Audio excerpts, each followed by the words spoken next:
இயேசுவின் நாமத்தில் கிராம மிஷனரி இயக்கத்தின் சார்பாக இந்த வேத பாட நிகழ்ச்சிக்கு உங்கள் ஒவ்வொருவரையும் அன்போடு கூட வரவேற்கிறோம்.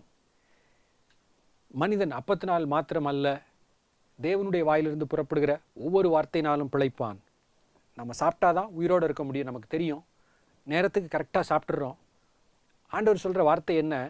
அதற்கு சமமாக வேதத்தை நாம் அவ்வளோ முக்கியமானதுன்னு புரிந்து கொள்ளணும்னு ஆண்டவர் விரும்புகிறார். 3 வேளை சாப்பிடணும், சாப்பிட்டா தான் நம்முடைய உடம்புக்கு பலன் கிடைக்கிறது. பைபிள் இரவும் பகலும் அதை வாசித்து கொண்டே இருக்க வேண்டும். அதில் தான் நமக்கு ஆவிக்குரிய ஆகாரம் அங்கே தான் இருக்கிறது. ஒரு வாகனத்துக்கு பெட்ரோல் போடுறது போல், பெட்ரோல் கலையாச்சுன்னா வண்டி நின்றோம். பைபிள் ரீடிங்கிறது ஆண்டவர் அப்படி சொல்கிறார், வாசித்து கொண்டே இருக்கணும். இதில் என்ன அப்படின்னா, சில நேரங்கள் சில பகுதிகள் புரியலையோ, கடினமாக இருக்கோ, இன்றைக்கி படித்து பைபிளில் எதுவும் ரொம்ப கிடைச்ச மாதிரி இல்லை அப்படிலாம் தோணும். படிச்சுக்கிட்டே இருக்கணும், அதுதான் ரகசியம். விடாமல் படித்து கொண்டே இருக்க வேண்டும். கடினமாக இருக்கா, புரியலையா, ஆண்டவரே நம்முடைய வேதத்தில் இருக்கிற அதிசயங்களை காண என் கண்களை திறந்தருளும் அப்படின்னு சொல்லி ஜெபித்து வாஞ்சியோடு தேட வேண்டும் என்று சொல்லி ஆண்டவர் விரும்புகிறார். தேடும்போது வேதத்தில் இருக்கிற அதிசயங்கள், பொக்கிஷங்கள் அது கட்டாயமாய் ஆண்டவர் நமக்கு ஒவ்வொரு நாளும் நமக்கு காண்பிப்பார். உங்களுக்காக நாங்கள் ஜெபிக்கிறோம். என்னுடைய கிராம மிஷனரி இயக்கத்தில் இருக்கிற எல்லா ஊழியர்களுக்காக ஜெபிக்க மறவாதிருங்கள். கிராமங்களிலே செய்கிற ஊழியங்களுக்காக, சந்திக்கிற சிறு பிள்ளைகள், வாலிபர்கள் நாளைய ஊழியர்களாய் தலைவர்களாக எழும்ப வேண்டும். அதற்காக நீங்கள் கருத்தாய் ஜெபியுங்கள். அப்போஸ்தலர் நடவடிக்கையை தியானித்து கொண்டிருக்கிறோம். ஒரு பைபிள் ஸ்டடி அப்போஸ்தலர் நடவடிக்கையில் வைத்து அதை நம்ம கற்றுக்கொள்ளும் முயற்சி அப்படின்னு சொல்லும்போது, அப்போஸ்தலர் நடவடிக்கையில் சொல்லப்பட்ட சம்பவங்கள் அது ஏதோ புரியாத ஆழமான வசனங்கள்லாம் கிடையாது. ஒரு நேரேஷன், எங்கே போனாங்க, யார் என்ன செஞ்சா, அது ஆவியானவர் அழகாக எழுதி வச்சிருக்கிறார். படித்தா எல்லாருக்குமே புரிந்துடும். புரியாத ஒரு புத்தகத்தை விளக்குகிறேன் அப்படின்னு நான் இந்த பைபிள் ஸ்டடி நான் எடுக்கலை. மாறாக ஒவ்வொரு வசனத்திலிருந்தும் வேதத்தில் உள்ள எல்லா சத்தியங்களையும் புரிந்து கொள்ள நம்ம முயற்சி எடுக்கிறோம். ஒரு வசனத்தை எடுக்கிறோம், அதில் சொல்லப்பட்ட முக்கியமான வார்த்தைகள், அதில் ஏதாவது முக்கியமான உபதேசங்களை சொல்லக்கூடிய வசனங்கள் அடங்கி இருக்கிறதா, அதை யோசித்து பைபிள் அதை குறித்து வேறு என்னெல்லாம் சொல்லியிருக்குன்னு சொல்லி ஒரு மொத்த வேதத்தை புரிந்து கொள்ளுகிற ஒரு முயற்சியாக இந்த அப்போஸ்தலர் நடவடிக்கைகளை நம்ம படித்து கொண்டிருக்கிறோம். சரி, அப்போஸ்தலர் 1வது அதிகாரத்தை நம்ம தியானித்து கொண்டிருக்கிறோம். குறிப்பாக யூதாஸை குறித்தெல்லாம் ஒரு சில நாட்களாக சிந்தித்து கொண்டிருக்கிறோம். அப்போஸ்தலர் 1:16 சகோதரரே, இயேசுவை பிடித்தவர்களுக்கு வழிகாட்டின யூதாஸ் அப்படின்னு சொல்லி யூதாஸை குறித்து சில காரியங்களை அங்கே சொல்லிவிட்டு, யூதாஸுக்கு பதில் யாரை நாம் நியமிப்பது அப்படின்னு சொல்லி அப்போஸ்தலர்கள் அங்கே ஜெபித்து தீர்மானிக்கிறார்கள். இன்றைக்கி அதில் ஒரு சின்ன அங்கே சொல்லப்பட்ட ஒரு சம்பவத்தை குறித்து நான் வாசிக்கிறேன். அப்போஸ்தலர் 1:18 யூதாஸ் எப்படி மரித்தார் அப்படிங்கும்போது, அநீதத்தின் கூலியினால் அவன் ஒரு நிலத்தை சம்பாதித்து தலைகீழாக விழுந்தான், அவன் வயிறு வெடித்து குடல்கள் எல்லாம் சரிந்து போயிற்று அப்படின்னு சொல்லி யூதாஸுடைய மரணத்தை குறித்து லூக்கா எழுதி வைத்திருக்கிறார். சரி, எப்படி மரிச்சிருக்கான்னு போட்டிருக்கு, தலைகீழாக விழுந்தான் அப்படின்னு எழுதியிருக்கு, வயிறு வெடித்து குடல்கள் எல்லாம் சரிந்து போயிற்று. ரொம்ப ஒரு கொடூரமான பிக்சர் இதான் நடந்திருக்கு. அதை இங்கே லூக்கா எழுதி வச்சிருக்கிறார். சரி, இன்னொரு இடத்துல யூதாஸ் எப்படி மரித்தார் அப்படின்னு சொல்லி எழுதியிருக்கு. அது எங்கே அப்படின்னு சொன்னால், மத்தேயு 27வது அதிகாரம் 5வது வசனத்தில் எழுதியிருக்கு. அங்கே அதுக்கு முன்னாடி 27 ஆரம்ப வசனங்களில் பார்த்தா, அந்த ஐயோ நான் குற்றமில்லாத ரத்தத்தை காட்டி கொடுத்துட்டேன்னு சொல்லி குற்ற உணர்வோடு வந்து வர்றதை பார்க்குறோம். 5வது வசனத்தில், அப்பொழுது அவன் வெள்ளிக்காசை தேவாலயத்திலே எரிந்து விட்டு, இந்த வெள்ளிக்காசுக்கு ஆசைப்பட்டு தான் இயேசு கிறிஸ்துவை காட்டி கொடுக்க தீர்மானிக்கிறான். பாருங்களேன், அந்த தவறு செய்தவுடன் பிசாசு எப்பயுமே தவறு செய்கிற வரைக்கும் அதில் வரக்கூடிய பின் விளைவுகளை காண்பிக்க மாட்டான். ஏவாளிடம் இந்த பழம் சாப்பிட்டு பாரு, கண்ணுக்கு நல்லா இருக்குது, பார்க்க ருசிக்கு நல்லா இருக்கும் அப்படின்னு சொல்லி அதனுடைய ஏதோ நல்லா இருக்கிறது போல காண்பித்து விட்டு, அதை சாப்பிட்டவுடன் நிர்வாணிகளாய் தங்களை கண்டார்கள் அப்படின்னு சொல்லி ஆதியாகமத்தில் பார்க்குறோம். இங்கே தவறு செய்து முடித்து தான் விரும்பிய தவறின் கூலி கிடைத்து விடுகிறது. தான் நினைத்தது அடைந்து விட்டோமே என்கிற மகிழ்ச்சிக்கு பதிலாக குற்ற உணர்வோடு இருக்கிற ஒரு மனிதனை பார்க்கிறோம். பாவம் எப்பயுமே இப்படிதான், பார்ப்பதற்கு முதல்ல கவர்ச்சியாக இருக்கும், பாவம் செய்தவுடன் அது நம்மை கொன்றுவிடும். சரி, வெள்ளிக்காசை தேவாலயத்திலே எரிந்து விடுகிறான், குற்ற உணர்த்தில் எரிந்து விட்டு புறப்பட்டு போய் 4 கொண்டு செத்தான் அப்படின்னு எழுதியிருக்கு. மத்தேயு 27:5 எப்படி பார்க்கிறோம், யூதாஸ் எப்படி செத்து போன விதத்தை குறித்து எழுதியிருக்கு. 4 கொண்டு தூக்கு போட்டு தற்கொலை செய்து அங்கே செத்து விட்டதாக இந்த வசனம் சொல்லுகிறது. சரி, பைபிள் வாசிக்கும் போது இப்போ நம்ம கவனிச்சோன்னா 2 நேரேஷன், 2 சம்பவங்கள் வாசித்தோம், 2 ஒரே இதுதான். ஆனால் இங்கே மத்தேயு எழுதும்போது 4 கொண்டு செத்தார் அப்படின்னு சொல்லி எழுதியிருக்கு. அப்போஸ்தலர் 1:18 அங்கே நம்ம பார்க்கும்போது தலைகீழாக விழுந்தான், வயிறு வெடித்தது, குடல்கள் எல்லாம் சரிந்து போயிற்று அப்படின்னு போட்டிருக்கு. மேலாப்பில் பார்க்கும்போது இங்கே வேற அங்கே வேற மாதிரி எழுதுனது போல இருக்குது. கவனிச்சிங்களா? அங்கே 4 கொண்டு செத்தான் இருக்குது, இங்கே லூக்கா வேற மாதிரி எழுதுகிறார். பைபிளில் கவனிச்சா நிறைய இந்த மாதிரி சீமிங் கான்ட்ராடிக்ஷன், பார்ப்பதற்கு முரண்பாடை போல இருக்கக்கூடிய சில சம்பவங்கள் பைபிளில் ஆங்காங்கே இருக்கும். பைபிளை கருத்தாக வாசிக்கும் போது சில கேள்வி வரும். இங்கே எப்படி எழுதியிருக்கு, இல்லை அங்கே அப்படி எழுதிருந்துச்சே அப்படிங்கிற சில கொஸ்டின்ஸ்லாம் பைபிள் வாசிக்கும் போது வரும். இன்னைக்கு இதை குறித்து சில விஷயங்களை உங்களுக்கு மத்தியில் நான் பகிர்ந்து கொள்ள விரும்புகிறேன். சரி, இங்கே ஏன் இந்த ஒரு வித்தியாசம் இருக்கிறது அப்படிங்கிறத நம்ம கவனிக்க போகிறோம். ஒருவேளை வாசித்து உங்களுக்கு ரொம்ப ஈஸியாக புரிஞ்சிருக்கலாம் இங்கே நடந்தது என்ன அப்படிங்கிறத நம்ம பார்ப்போம். அதுக்கு முன்னாடி இன்னொரு அடிப்படை ஒரு நம்பிக்கை நம்மளுடைய இருதயத்தில் என்ன தெரியுமா இருக்கணும்? பைபிள் எப்படிப்பட்டது அப்படிங்கிறத குறித்து ஒரு ஆணித்தரமான நம்பிக்கை ஒவ்வொரு நாளும் வேதத்தை திறப்பதற்கு முன்பாகவே நம்முடைய இருதயத்தில் இருக்கணும். அது என்ன தெரியுமா? ஒருவேளை அதை வசனத்திலிருந்து சொல்லணும் அப்படின்னு சொன்னால் 2 தீமோத்தேயு 3வது அதிகாரம் 16வது வசனம், வேத வாக்கியங்கள் எல்லாம் அப்படின்னு எழுதியிருக்கு. ஃபுல் பைபிள், வேத வாக்கியங்கள் எல்லாம் தேவ ஆவியினால் அருளப்பட்டிருக்கிறது.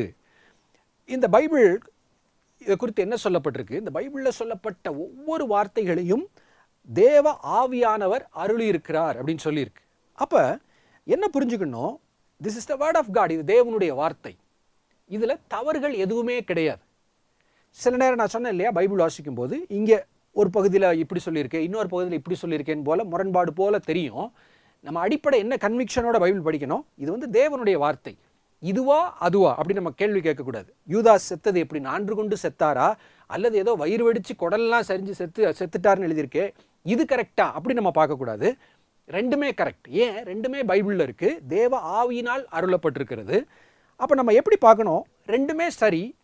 அப்போ இது எப்படி ஒன்றோடு ஒன்று பொருந்தும் அப்படிங்கிறத நம்ம ஜெபத்தோடு வாசிக்கும் போது அதனுடைய காரியங்கள் இன்னும் நல்லா புரிய ஆரம்பிக்கும். நீங்கள் ஒருவேளை ஆடியோ சிஸ்டம் நல்லா கவனித்து கேட்டிருந்தீங்கன்னு சொன்னால், குறிப்பாக இயர்ஃபோனில் மாட்டி நல்ல ரெக்கார்டட் சாங்ஸ் கேட்டோன்னு சொன்னால், ஸ்டீரியோ எஃபெக்ட் ரெக்கார்டிங் கவனிச்சிங்கன்னு சொன்னால், சில நேரத்தில் வலது காதில் கேட்குற சில இன்ஸ்ட்ருமெண்ட் இடது காதில் கேட்காது.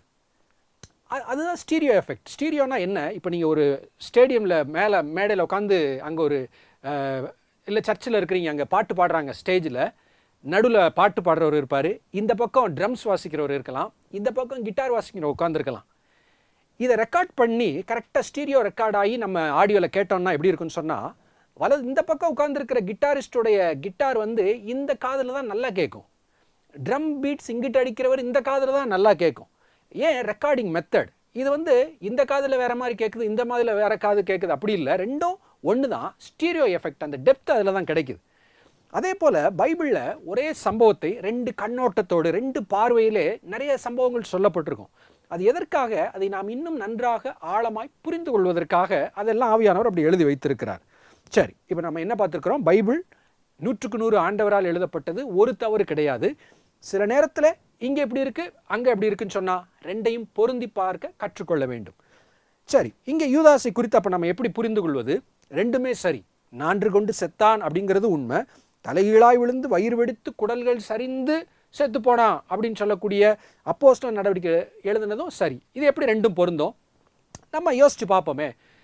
ஒரு மனிதன் தூக்கு போட்டு சாகணும் அப்படின்னு சொன்னால் ஆள் இல்லாத இடத்துக்கு தான் போகணும், இருந்தால் யாராவது தடுத்துடலாம் அப்படின்னு இருக்கும். அப்போ யூதாஸ் எங்கோ வெளியே, ஊருக்கு வெளியே, எருசலேமுக்கு வெளியே போய் எங்கேயோ மரங்கள் இருந்த ஒரு அடர்ந்த ஒரு ஏதோ ஒரு தோட்டமோ ஒரு காடு, ஒரு வனாந்திரமான ஒரு இடத்துல உள்ள மரத்தில் போய் என்ன செய்கிறாரு? கயிறை வைத்து 4 கொண்டு மரித்து விடுகிறார். அதுதான் மத்தேயு சொல்கிற உண்மை. லூக்கா என்ன சொல்லுகிறார்? தலைகீழாய் விழுந்து வயிறு வெடித்து குடல்கள் சரிந்து அப்படிங்கும்போது இது அப்போ எதை குறிக்குது? ஒருவேளை அது ஒரு ஊருக்கு வெளியே ஒரு ரொம்ப தள்ளி இருக்கிற ஒரு இடம், யார் அதிகமாய் போகாத இடம்னா யோசிச்சு பாருங்கள் என்ன இருக்கும்?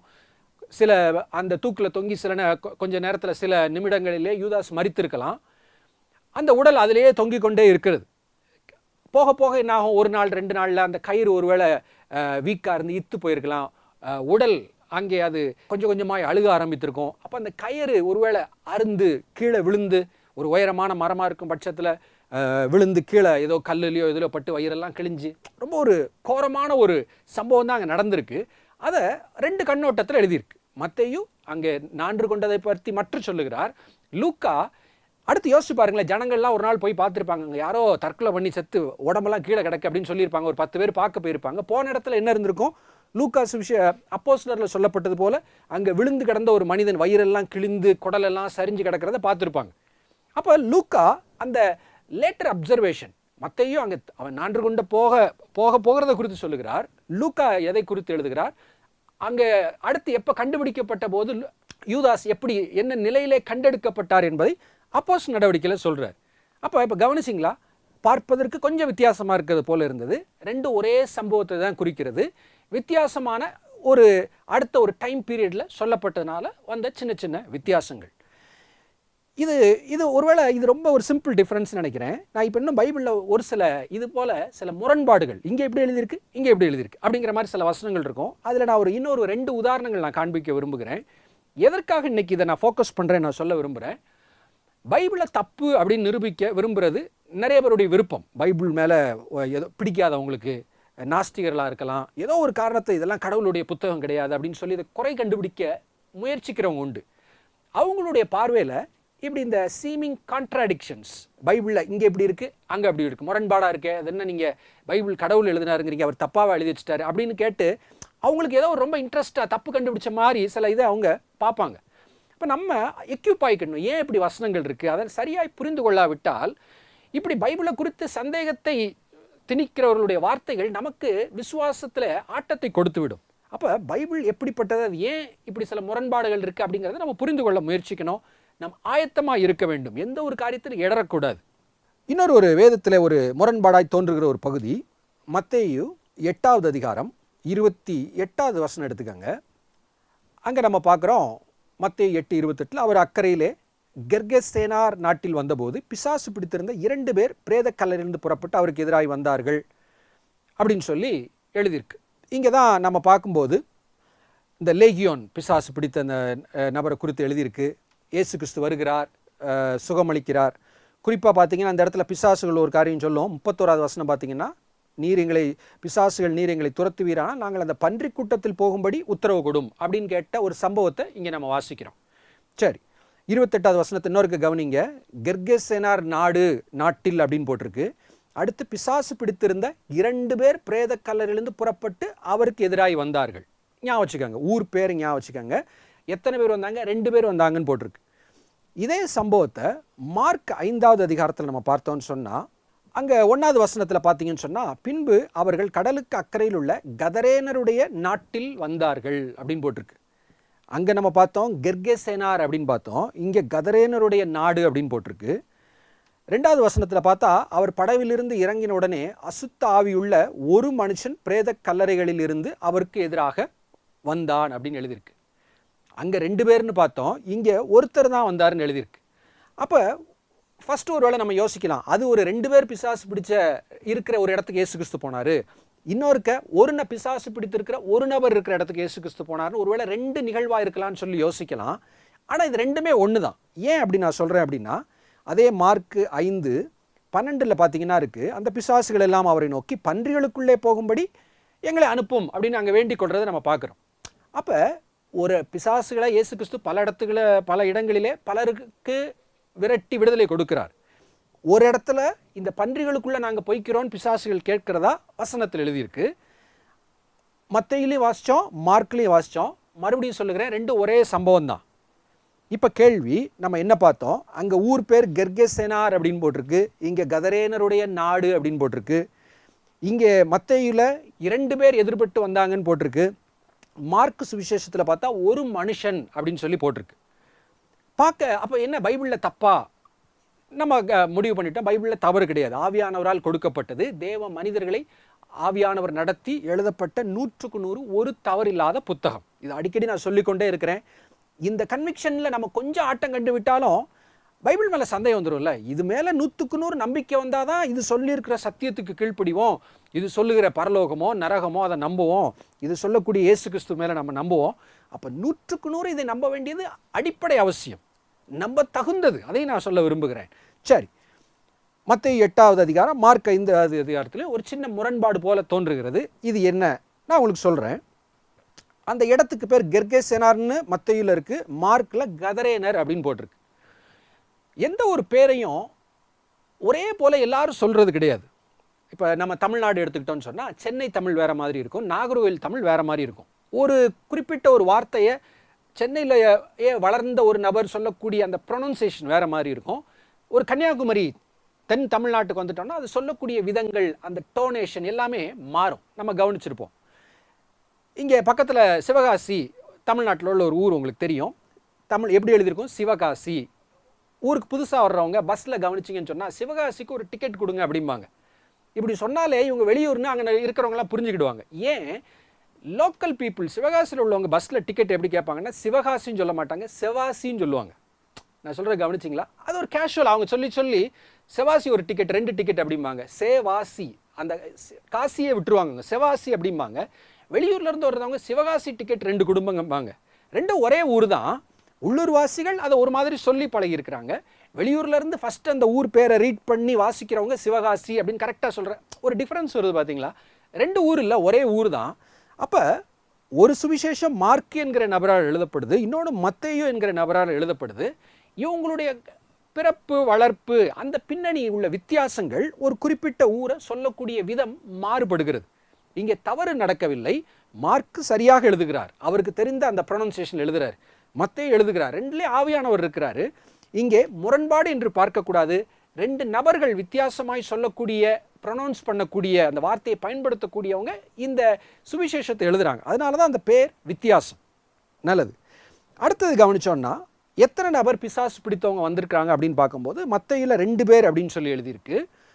மார்க்கில் ஒரு மனிதன்னு போட்டிருக்கு. சரி, இதை நான் என்னன்னு சொல்கிறேன். நான் சின்ன பையனாக இருக்கும்போது ஒரு எங்கள் சொந்தக்காரங்க ஒரு சித்தப்பா வீட்டுக்கு லீவுக்கு போவேன் அடிக்கடி. ஒவ்வொரு தடவை போகும்போது ஒரு கேள்வி கேட்பாங்க. என்ன கேட்பாங்க அப்படின்னு சொன்னால், நான் மட்டும்தான் போவேன், பஸ்ஸில் போயிருப்பேன், நீ மட்டும்தான் வந்தியான்னு கேட்பாங்க. ஆமாம் சித்தப்பா, நான் மட்டும்தான் வந்தேன் அப்படிம்பேன். அப்போ பஸ்ஸில் டிரைவர் வரலையா அப்படின்னு கேட்பாங்க. இது ஒரு வருஷம், அடுத்த வருஷமும் மறுபடியும் கேட்டாங்க. மறுபடியும் இதே தப்பு தான் நான் சொன்னேன். சும்மா அவங்க ஜாலியாக ஒரு கொஸ்டின் அது, நீ மட்டும்தான் வந்தியா, அப்போ என்ன டிரைவர்லாம் வரலையா, பஸ்ஸில் நீ மட்டும்தான் உட்காந்துருந்தியா? இப்போ கவனிங்களேன், நான் சொல்கிற பதில் என்ன? ஆமாம், நான் மட்டும்தான் வந்தேன், உண்மைதான். என் கூட பிறந்த அக்காவோ அப்பா அம்மா வரல, நான் மட்டும்தான் வந்தேன்னு சொல்கிறேன், அதுவும் உண்மையான பதில் தான். இன்னொரு பதில் என்ன? என் கூட பஸ் டிரைவர் வந்தார், கண்டக்டர் வந்தார், கூட ஒரு 50 பேர் வந்தாங்கன்னு சொல்கிறது இன்னொரு வகையான பதில். 2மே கரெக்டு தான். நான் மட்டும் போனேன் ஊருக்கு, உண்மைதான். என் கூட பஸ் நிறைய ஆள் வந்தாங்கங்கிறது உண்மைதான். அப்போ இந்த இடத்துல 2 பேர் பிசாசு பிடித்து வந்தார்கள் அப்படின்னு சொல்லும்போது அதுதான் உண்மை, 2 பேர் தான் வர்றாங்க. அப்போ ஏன் மார்க்கில் வாசிக்கும்போது 5:2 நம்ம பார்த்தோம், அசுத்தாவியுள்ள ஒரு மனுஷன் பிரேதக்கல்லிருந்து அவருக்கு எதிராகி வந்து அப்படின்னு சொல்லி ஏன் ஒரு மனுஷனை சொல்லியிருக்கு அப்படின்னு சொன்னால், அங்கே அந்த அவங்க என்ன பேசுகிறாங்கன்னு எழுதியிருக்கும். அந்த மனிதர் ஆண்டவர் கேட்பார், உன் பேர் என்ன அப்படின்னு கேட்கும்போது, என் பேர் லேகியோன் என்று சொன்னா அப்படின்லாம் அதுக்கு பின்னாடி உள்ள வசனங்களை பார்க்குறோம். அப்போ மார்க் என்ன ஃபோக்கஸ் பண்ணுறாருன்னா, அங்கே 2 பேர் இல்லை, ஒருத்தர் தான் இருந்தாருன்னு சொல்கிற பேசக்கூடிய ஒரு நபரை ஹைலைட் பண்ணி அவர் என்ன பேசினார் என்று எழுதுகிறார். 2 பேர் ஓடி வர்றாங்க, மத்தேயு எழுதுகிறார், 2 பேர் தான். மார்க் எதை ஃபோக்கஸ் பண்ணுறாரு? வந்த 2 பேரில் ஒருத்தர் பேசுகிறார், ஐயோ தேவகுமாரனை எங்களை காலத்துக்கு முன்னாடி உபத்திரவப்படுத்த போகிற ஏதோ அவங்க பேசுகிற அந்த கான்வர்சேஷன், அதில் ஒரு நபர் பேசுகிறதை மார்க் எழுதுகிறார். உன் பேர் என்ன? லேகியோன். அதில் இருக்க 2 பேரில் ஒருத்தர் ஆன்சர் பண்ணுறத அந்த ஒரு நபரை ஃபோக்கஸ் பண்ணி மார்க் எழுதுகிறாரே தவிர, அப்போ கவனிச்சிட்டிங்களா? 2மே கரெக்டு தான். மத்தேயு எழுதுனதும் சரியானது, மார்க் எழுதுனதும் சரியானது. இவர் ஒரு கண்ணோட்டத்தோட ஒரு ஃபோக்கஸோடு எழுதுகிறார். அவர் ஒரு தனக்குள்ள தாளந்துகளின்படி, பரிசுத்த ஆவியான நடத்தின்படி அங்கே எழுதுகிறார். 2மே சரியான சம்பவங்கள், முரண்பாடுகள் கிடையாது. இந்த ஒரு எளிய உதாரணம் இப்போ உங்களுக்கு மனசில் இப்போ உறுதியாக நிற்கும்னு நினைக்கிறேன். நீங்கள் அடுத்த முறை வேதத்தை வாசிக்கும் போது எந்த இடத்துல பைபிளில் அங்கே எப்படி சொல்லியிருக்கு, இங்கே எப்படி சொல்லியிருக்கு ஞாபகம் வச்சுக்கணும். 2மே கரெக்ட். அப்போ 2 எப்படி பொருத்தி பார்ப்பது அப்படின்னு ஜெபித்து கண்டுபிடிக்கணும். இதுதான் நம்முடைய வேத தியானத்தில் நமக்கு ஆண்டவர் கற்றுக் கொடுத்திருக்கிற மெத்தட்ஸ். இன்னொரு வசன பகுதி, அந்த உதாரணத்தையும் பார்த்தா நல்லாயிருக்கும். 2 சாமுவேல் 24, அங்கே தாவீது ஜனங்களை தொகையிட்டதினால் தேவனுடைய கோபாக்கினை அங்கே வந்தது அப்படின்னு சொல்லி அந்த பகுதியில் நம்ம வாசிக்கிறோம். வேதத்தை வாசிச்சிருந்தீங்கன்னா உங்களுக்கு ஞாபகம் இருக்கும், அங்கே அந்த இடத்தை, தேவதூதன் தோன்றுகிற இடத்துல அந்த இடத்தை தாவீது விலைக்கு வாங்கி அங்கே தான் பின்பு தேவாலயம் கட்டப்படுகிறது. சரி, அதில் கவனிக்க வேண்டியது 2 சாமுவேல் 24 பார்த்தா 21 எழுதியிருக்கு, ராஜாவாகிய ஆண்டவன் தமது அடியானிடத்தில் வருகிற காரியம் என்ன என்று கேட்டிருக்கு தாவீது, வாதை ஜனத்தை விட்டு நிறுத்தப்படத்தக்கதாக கர்த்தருக்கு ஒரு பலிபீடத்தை கட்டும்படி இந்த களத்தை உன் கையிலே கொள்ள வந்தேன் என்றான். அந்த களத்துக்கு சொந்தக்காரன்ட்ட வந்து தாவீது சொல்கிறாரு, இந்த இடத்த நான் வாங்க வந்திருக்கிறேன். உடனே அவர் சொல்லுவார், இல்லை நீங்கள் சும்மா கூட வச்சுக்கோங்க, இல்லை இதை நான் விலைக்கரையும் கொடுத்து தான் வாங்குவேன் அப்படின்னு சொல்லி தாவீது விலை கொடுத்து வாங்குவதாக அங்கே சொல்லப்பட்டிருக்கும். சரி, 2 சாமுவேல் 24 என்ன கொடுத்தார், அந்த லேண்டுக்கு என்ன கொடுத்தார், அதை வாங்கும்போது என்ன பணம் கைமாறானது அப்படின்னு சொல்லி 24வது வசனத்தில் எழுதியிருக்கு. ராஜா அர்வனாவை பார்த்து, அப்படியல்ல, நான் இலவசமாய் வாங்கி என் தேவனாகிய கர்த்தருக்கு சர்வாங்க தகன பலிகளை செலுத்தாமல் அது உன் கையிலே விலைக்கரைமாய் வாங்குவேன் என்று சொல்லி. நல்லா கவனிங்க, 2 சாமுவேல் 24 அதோடைய பின்பகுதி. தாவீது அந்த களத்தையும் மாடுகளையும் 50 சேக்கால் நிறை வெள்ளிக்கு கொண்டான்.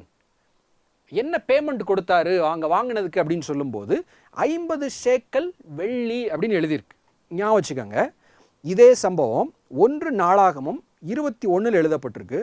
அங்கே பார்த்தீங்கன்னா 25வது வசனத்தில் தாவீது அந்த நிலத்திற்கு 600 சேக்கால் நிறை பொன்னை ஓர்னானுக்கு கொடுத்து அப்படின்னு எழுதியிருக்கு.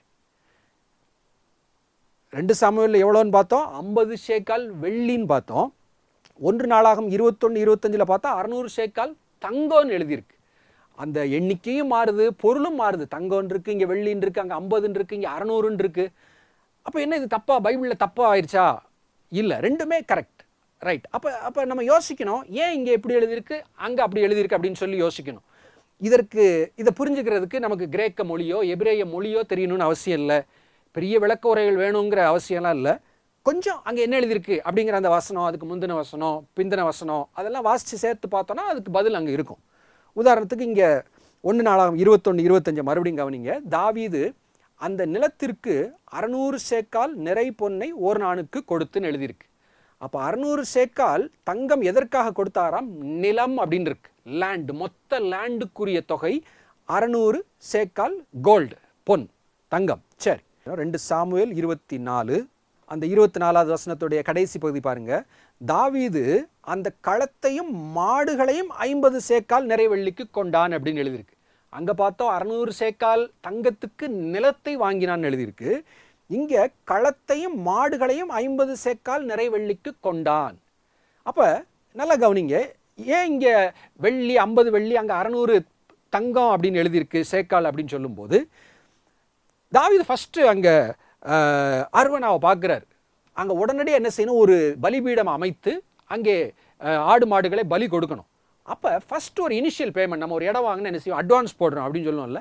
அது மாதிரி முதலாவதாக இங்கே போட்டிருக்க வார்த்தை என்ன, களத்தையும் மாடுகளையும் சொல்லும்போது முதலாவது அந்த பலிபீடம் கட்டக்கூடிய ஒரு சின்ன இடம், அந்த மாடுகள் அதுக்கு ஃபஸ்ட்டு இல்லை, கையில் ரூபா வாங்கிக்கோ, இதை நான் வாங்கிட்டு தான் பலி செலுத்துவேன்னு ஒரு தீர்மானத்தோடு இருக்கிறார் தாவீது. இலவசமாக நான் செய்ய மாட்டேன் அப்படின்னு சொல்லி.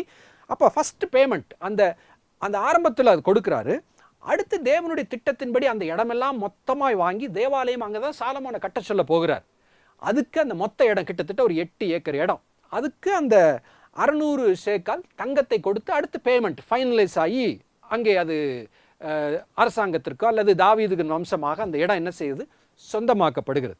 அப்போ கவனித்தீங்களா, ஒரே சம்பவம் வேதத்தில் 2 பகுதியிலே சொல்லப்பட்டிருக்கிறது.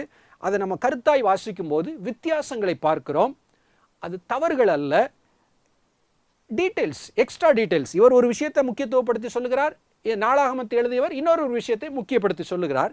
ரெண்டையும் சேர்த்து பார்க்கும்போது நமக்கு இன்னும் ஆழம் கிடைக்கிறது. ஓஹோ, ஃபஸ்ட் அப்போ 50 சேக்கால் வெள்ளி கொடுத்து அட்வான்ஸ் கொடுத்து களமும் மாடுகளும் வாங்கப்பட்டு பலிகள் கொடுக்கப்பட்டுச்சு. அடுத்து பேசியிருப்பாங்க உட்காந்து இந்த நிலத்துக்கு எவ்வளோ வரும் அப்படின்னு சொல்லி விலைகள் எல்லாம் பேசி அதற்குரிய 600 சேக்கால் தங்கத்தை கொடுத்து அதை முழுமையாய் வாங்கி முடிக்கிறார்கள். இதுதான் இந்த 2 வசன பகுதி சொல்லக்கூடிய ஒரு சத்தியம். சரி, இப்போ இந்த மாதிரி இதை புரிந்து கொள்றதுக்கு நான் சொன்னேன், பைபிள் வாசித்தாலே போதும். ஒருவேளை நம்ம விரும்பினா நல்ல ஸ்டடி பைபிள்ஸ், கமெண்ட்ரிஸ், விளக்க உரைகள்லாம் இருக்குது. அதிலலாம் இதுக்குரிய நல்ல விளக்கங்கள் பார்க்கலாம். உதாரணத்திற்கு வாழ்வியல் விளக்க வேதாகமம், இது ஒருவேளை உங்கள் வீட்டில் இருக்கலாம். இல்லாட்டி இதெல்லாம் நீங்கள் வைத்திருக்க வேண்டிய ஒரு புத்தகம். இது ஒரு ஆராய்ச்சி வேதாகமம், ஸ்டடி பைபிள். இதில் என்ன இருக்கும், பைபிள் நம்மகிட்ட இருக்கிற பைபிளில் உள்ள முழு வசனங்களும் இருக்கும். முக்கியமான வசனங்களுக்குரிய கடினமான வசனங்களுக்கு விளக்கங்கள் அல்லது இணை வசனங்கள் கீழே கொடுக்கப்பட்டிருக்கும். நடுவில் செயின் ரெஃபரன்ஸ் இருக்கும், இதே போல் வசனங்கள் வேறு எங்கே இருக்குது அப்படின்னு. இதெல்லாம் ஒவ்வொரு கிறிஸ்தவங்களுக்கும் கட்டாயமாய் வைத்திருக்க வேண்டிய ஒன்று. இதில் 1 நாளாகமம் 21-25க்கு கீழே உள்ள ஃபுட் நோட்ஸ், இங்கே உள்ள சின்ன, இங்கே என்ன எழுதியிருக்கு அப்படின்னு சொல்லி நான் வாசிக்கிறேன். ஓர்னான் என்பவரது நிலத்திலே சாலமோனால் பிற்காலத்திலே தேவாலயம் கட்டப்பட்டது. அது 8 ஏக்கர் பரப்பளவு கொண்டது. அதில் போரடிக்கும் களம் ஒன்று இருந்தது. முழு நிலத்தின் விலை 600 சேக்கால் பொன் என்றும் அதிலிருந்த களம் மாடுகள் மற்ற பொருட்கள் விலை 50 சேக்கால் வெள்ளி என்று அறிகிறோம் அப்படின்னு சொல்லி அந்த வசனத்தை கோட் பண்ணியிருக்கு. ரொம்ப அழகாக அதனுடைய விளக்கத்தை இங்கே போட்டிருக்கிறாங்க. அப்போ இது போல் நல்ல வாழ்வியல் விளக்க வேதாகம் இன்னும் நீங்கள் பைபிள் புக் ஷாப்ஸ்க்கெலாம் போனீங்கன்னு சொன்னால் நிறைய இப்படிப்பட்ட ஆராய்ச்சி வேதாகங்கள் இப்போல்லாம் வந்து கொண்டிருக்கிறது. இங்கிலீஷில் நிறைய இருக்குது, தமிழில் இப்போ நிறைய வந்து கொண்டிருக்கிறது. இதெல்லாம் வாங்கி நம்ம வேத வாசிப்போடு சேர்த்து வாசிக்கும்போது இன்னும் நம்ம வசனத்தை தெளிவாக கற்றுக்கொள்ளலாம். இன்றைக்கி நம்ம என்ன பார்த்துக்கிட்டு இருக்கிறோம்? யூதாஸ் நான்று கொண்டு செத்தாரா, வயிறு வெடித்து குடல் சரிந்து செத்தாரா? ரெண்டுமே உண்மை, ரெண்டும் கரெக்ட் அப்படின்னு சொல்லி நம்ம பார்க்குறோம். சில உதாரணங்கள் நான் சொன்னேன். பைபிளில் இங்கே இப்படி சொல்லியிருக்கு, ஒருத்தர் சொல்லியிருக்கு, இங்கே 2 பேரும் சொல்லியிருக்கு. எது சரி? ரெண்டுமே சரி. அப்போ அதில் எப்படி புரிந்து கொள்வது? சின்ன உதாரணங்கள் நான் சொல்லியிருக்கிறேன். ஒருவேளை நீங்கள் பைபிள் வாசித்து இவ்வளோ நாள் நீங்கள் நிறைய வருஷம் நீங்கள் பைபிள் வாசித்த ஒரு நபராக இருந்து இப்படிப்பட்ட சந்தேகங்கள்லாம் உங்களுக்கு வந்துருந்துச்சுன்னு சொன்னால் நான் சொல்கிறேன், நீங்கள் பாக்கியவான்கள். ஏன் இப்படி சொல்கிறேன்? நீங்கள் பைபிளை நல்லா கவனித்து வாசித்துருக்கிறீங்கல்ல. ஐயோ இப்படி இருக்குது அப்படி இருக்குது அப்படின்னு உங்களுக்கு ஒரு சந்தேகம் வந்துச்சுல்ல, அந்த அளவுக்கு நீங்கள் தெளிவாக வாசித்துருக்கிறீங்க, நீங்கள் பாக்கியவான்கள். ஒருவேளை இந்த சந்தேகத்துக்குரிய பதில் இன்னைக்கு கிடச்சிருக்கலாம், அல்லது இந்த பதில்கள்லாம் ஏற்கனவே நீங்கள் கண்டுபிடிச்சிருப்பீங்க ஜெபித்து. நல்லது. அடுத்து இன்னொரு கூட்ட மக்களுக்கு நான் உங்களுக்கு சொல்கிறேன், இப்படிப்பட்ட சந்தேகங்களே உங்களுக்கு வந்ததே இல்லையா பைபிள் வாசிக்கும் போது? ஐயோ இதெல்லாம் கவனிச்சதே இல்லை அப்படின்னு சொல்லி நீங்கள் சொன்னீங்கன்னா நான் உங்களை பார்த்து பரிதாபப்படுகிறேன். ஏன்? பைபிள்ங்கிறது ரொம்ப நுணுக்கமாய் வாசிக்க வேண்டிய ஒரு புத்தகம். இது அப்படியே மேலாப்புலலாம் படிச்சுட்டு போயிட முடியாது, கவனமாய் வாசிக்கணும். நீங்கள் கடைக்கு போகிறீங்க, ஒரு பொருள் வாங்குறீங்க, பொருளில் 100 ரூபான்னு எழுதியிருக்கு, பில் போடுற ஒரு 200 ரூபான்னு போட்டுறாரு. பரவாயில்ல, நீங்கள் 200 ரூபா கொடுத்துருவீங்களா? பார்க்குறீங்க இங்கே எம்ஆர்பி 100 ரூபா போட்டிருக்கு, பில்லில் 200 ரூபா போட்டிருக்கு, ஏதோ தப்பாயிருச்சு. கவனமாக போய் கவுண்டரில் கேட்குறோம், ஏன் இப்படி தப்பாயிருச்சு? நம்ம கண்டுக்கிடாமல் விடுறதில்ல. ஏன்? பணம் ஐயோ 100 ரூபா போயிருமே. ஒரு 100 ரூபாய்க்கு இவ்வளோ கவனமாக இருக்கும். எம்ஆர்பி பில் ரெண்டையும் நம்ம செக் பண்ணுறோம். பைபிள் அப்போ நம்ம எவ்வளவு கவனமாக வாசிக்கணும். மரணமும் ஜீவனும் இங்கே தான் இருக்குது. இது நம்ம வாசித்து சரியாய் புரிந்து கொள்வதுதான் வாழ்க்கை. பைபிளில் ஏனோதானோ சும்மா மேலாப்பில் படிச்சுட்டு அப்படியே அரைகுறை தூக்கத்தில் படிச்சுட்டுலாம் போயிட முடியாது. ரொம்ப ரொம்ப நுணுக்கமாய் படிக்க வேண்டும். ஒரு மெடிக்கல் ஸ்டூடெண்ட் படிக்கிறான், என்ன அறுவை சிகிச்சை எப்படி செய்யணும், சர்ஜரி, எந்த நரம்பை இது பண்ணணும், கட் பண்ணணும், இதெல்லாம் படிக்கும்போது மாற்றி படிச்சிட முடியாது. நரம்பை மாற்றி கட் பண்ணி உயிர் போயிடக்கூடாதுல்ல. அப்போ ஒரு மெடிக்கல் ஸ்டூடெண்ட் அந்த ஒரு மெடிக்கல் சம்மந்தப்பட்ட உடலை குறித்து நுணுக்கமாய் தெளிவாய் படிக்கணும்னு சொன்னால் பைபிளை எவ்வளவு தெளிவாய் படிக்க வேண்டும் என்கிற ஒரு முக்கியமான ஒரு கேள்வி உங்கள் மத்தியிலே வைக்கிறேன். பைபிள் வாசித்து இது வரைக்கும் உங்களுக்கு சந்தேகமே வரலையா? இப்படிப்பட்ட முரண்பாடுகளை நீங்கள் பார்க்கவே இல்லை அப்படின்னு சொன்னால் நீங்கள் பைபிள் அவ்வளோதான் படிக்கிறீங்களா அப்படின்னு உங்களை நீங்களே கேள்வி கேட்டுக்கொள்ள வேண்டும். இயேசு கிறிஸ்து சொல்லுகிறார், மத்தேயு 5வது அதிகாரம் 18வது வசனத்தில் பைபிளை குறித்து சொல்லும்போது, வானம் பூமி ஒளிந்து போனாலும் அப்படின்னு சொல்லிட்டு பைபிளில் ஒரு சிறு எழுத்தாகிலும் எழுத்தின் உருவாகிலும் ஒளிந்து போகாது அப்படின்னு சொல்கிறார். ஆண்டவர் சொல்கிறது என்ன? பைபிளில் ஒவ்வொரு வார்த்தை ஒவ்வொன்றுக்கு ஒரு முக்கியத்துவம் இருக்குது, அதை மிஸ் பண்ணிடாத, அது ஒளிந்து போகாது என்று சொல்லி ஒவ்வொரு வார்த்தையுடைய முக்கியத்துவத்தை சொல்லுகிறார். சதுசேயர்கள் ஒரு காலத்தில் அந்த பைபிளை அவங்க ரொம்ப சதுசேயர்கள் ரொம்ப நல்லா தெரியும் தங்களுக்கு நினச்சாங்க. அவங்க சொன்னாங்க உயிர்த்தெழுதலே இல்லைன்னு சொன்னாங்க அப்படின்னு சொல்லி அதே மத்தேயு 22 நம்ம பார்க்கலாம். மத்தேயு 22:23 பார்க்குறோம், உயிர்த்தெழுதல் இல்லை என்று சாதிக்கிற சதுசேயர் இயேசு கிறிஸ்து சில கேள்வி கேட்குறாங்க, உயிர்த்தெழுதலாம் இல்லையேன்னு சொல்லி. அப்போ இயேசு கிறிஸ்து அவங்ககிட்ட பைபிள்லேருந்து ஒரு வசனத்தை இது பண்ணுறாரு. அவங்க மோசேயுடைய 5 முக்கிய புத்தகங்களுக்கு தான் முக்கியத்துவம் கொடுப்பாங்க. அப்போ அவங்கள பார்த்து சொல்கிறாரு 31-32, மேலும் மரித்தோர் உயிர்த்தெழுதலை பற்றி நான் ஆபிரகாமின் தேவனும் ஈசாக்கின் தேவனும் யாக்கோபின் தேவனுமாய் இருக்கிறேன் என்று தேவனால் உங்களுக்கு உரைக்கப்பட்டது நீங்கள் வாசிக்கவில்லையா? தேவன் மரித்தோருக்கு தேவனாயிராமல் ஜீவனுள்ளோருக்கு தேவனாய் இருக்கிறார். இங்கே சொல்கிறது என்ன? நான் ஆபிரகாமின் தேவனாய் இருந்தேன். எத்தனையோ நூற்றாண்டுகளுக்கு முன்னாடி ஆபிரகாம் இருந்தார். நான் ஆபிரகாமுக்கு தேவனாய் இருந்தேன்னு சொல்லலை, இருக்கிறேன்னு சொல்கிறார். அப்போனா என்ன அர்த்தம்? ஆபிரகாம் இப்போ இருக்கிறாரு. ஒருவேளை நம்ம கண்ணுக்கு தெரியல, மரித்து போய்விட்டார். ஆனால் இன்னொரு உலகத்தில் ஆபிரகாம் இப்போ இருக்கிறாரு. நான் ஆபிரகாமின் தேவனாய் இருக்கிறேன்னு சொல்கிறார். அந்த டென்ஸ், ப்ரெசன்ட் டென்ஸ், அந்த கிராமரில் ஒன்றை கவனிக்காமல் போயிட்டாங்க, உயிர்த்தெழுதலே இல்லைன்னு நினச்சிட்டாங்க. அப்போ இயேசு கிறிஸ்து கரெக்ட் பண்ணுறாரு, அங்கே எழுதியிருக்கே இருக்கிறேன்னு இருக்கே. சதுசேயர்லாம் யோசிச்சிருப்பான், ஐயோ நம்ம மனப்பாடமாக பைபிள் தெரியும் நினச்சேன், அதில் அப்படித்தானே இருக்குது, ஆபிரகாமின் தேவனா இருக்கிறேன்னா அப்போ இருக்கிறாருன்னு தானே அர்த்தம். இப்போயே ஆபிரகாம் அப்படியே வாய் அடைச்சு போய் எல்லாம் போயிட்டாங்க, அவங்களால நம்பவே முடியல, உயிர்த்தெழுதல் இருக்குன்னு பைபிள்லே இருக்குன்னு சொல்ல வருவது என்ன? வேதத்தை கவனமாய் வாசிக்க வேண்டும், கருத்தாய் வாசிக்க வேண்டும். லைஃப் அண்ட் டெத் இதில் அடங்கியிருக்கு. நம்ம வாசிக்கிறதுல புரிந்து கொள்றதுல நம்ம வாழ்க்கையுடைய பாதுகாப்பு இங்கே தான் இருக்குது. ரொம்ப கவனமாக வாசிக்கணும், ரொம்ப ஜெபத்தோடு வாசிக்கணும். இதில் இருக்கிற மகிமைகளை ஆண்டவர் இன்னும் நமக்கு கொடுப்பார். நம்முடைய வாழ்க்கை இன்னும் கிறிஸ்துவுக்குள் ஒரு பரிபூர்ணமுள்ள வாழ்க்கையாக இருக்கும். தொடர்ந்து வருகிற நாட்களில் இணைந்து இந்த பைபிள் ஸ்டடியில் இணைந்து கொள்ளுங்கள். கர்த்தர் உங்களை ஆசீர்வதிப்பாராக.